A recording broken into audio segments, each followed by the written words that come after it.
Hey there, Square Army! How's it going for today?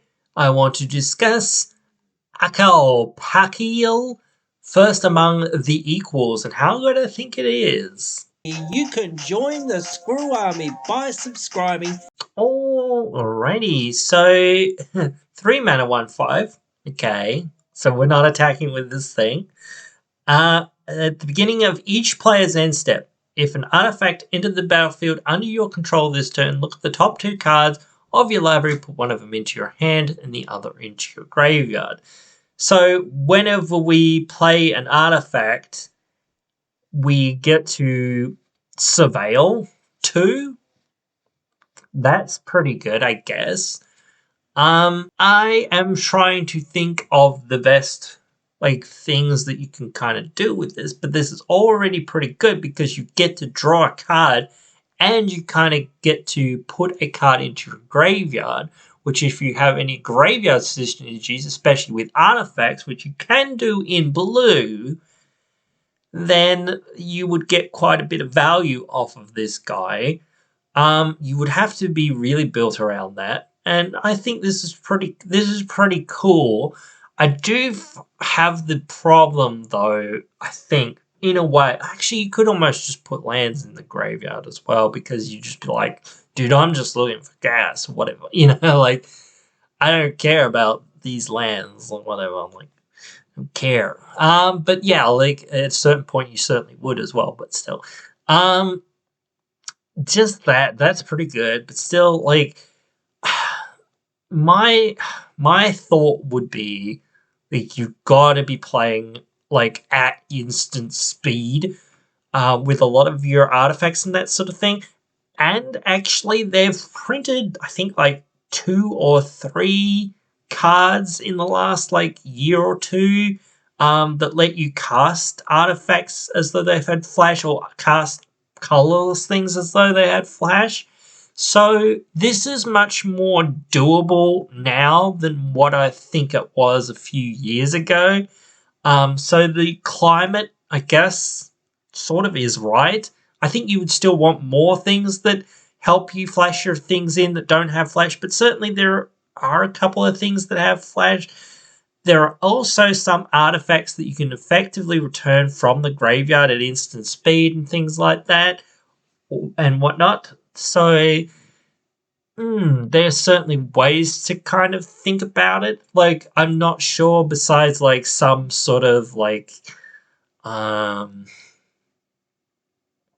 is it? Aetherflux Reservoir style combo or whatever that you can kind of do with this. Or just Storm Chain or whatever, whatnot, that sort of thing. Not too sure. But it does seem very strong.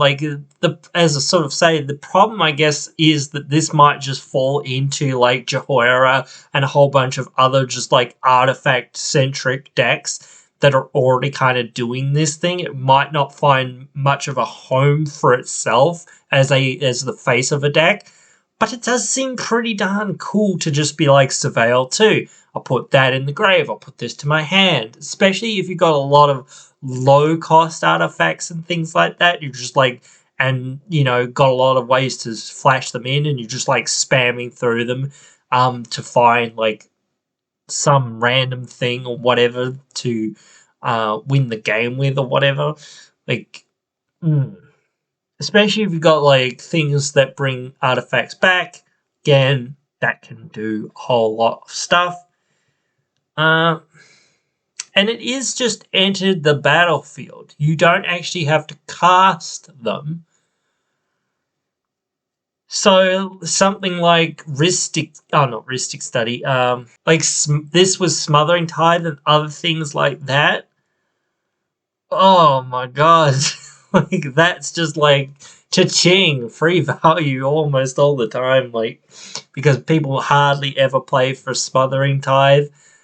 Oh man, they'll be really wanting to pay for Smothering Tithe when this is out there, because you just be draw, put this in my graveyard, draw, put this in my graveyard. It's going completely ham every time no one pays for friggin' Smothering Die. Like, oh my god. Like, but unfortunately, it's not that many of Zorius decks. Actually, there's a lot of Esper decks out there, though, isn't there? So, don't know. Still, like, actually, this with what's its name, the big Sphinx that whenever an artifact creature, I think, hits an opponent, you make that many artifact Sphinxes.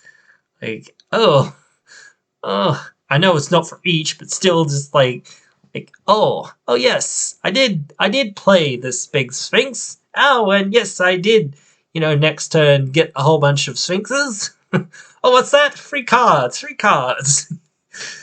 um, so yeah, just like, and this with like Thopter assembly or whatever it is. If you have no other Thopters, you return it to your hand. So you just be like, cool, I got 5 Thopters. Now I'm just gonna sack them off or skull clamp them or whatever, or just suicide them in and just be like, play it again, and then just pull it back to your hand, and then just be like, well, I'll do it all over again and just get more and more value every time. That would be like, I think there's a combo that you can do with that, but I'm not sure what it 100% is. I'm never sure about any combos, so no, there's no point in even telling me combos, I don't think, because I just like cannot follow them for the most part. But that is that. That is me. That is the way it is. But this seems like this could actually be like a really dumb way to do fun stuff that just sort of like, even like if you put like Thopter and the sword in your deck, like you could do the other sort of Thopter sword thing where you sack it, put it in the bin, and then you get a whole bunch like or whatever, and like, or whatever the I can't remember. You sack 2 things, I think, and you bring it back from the graveyard or something.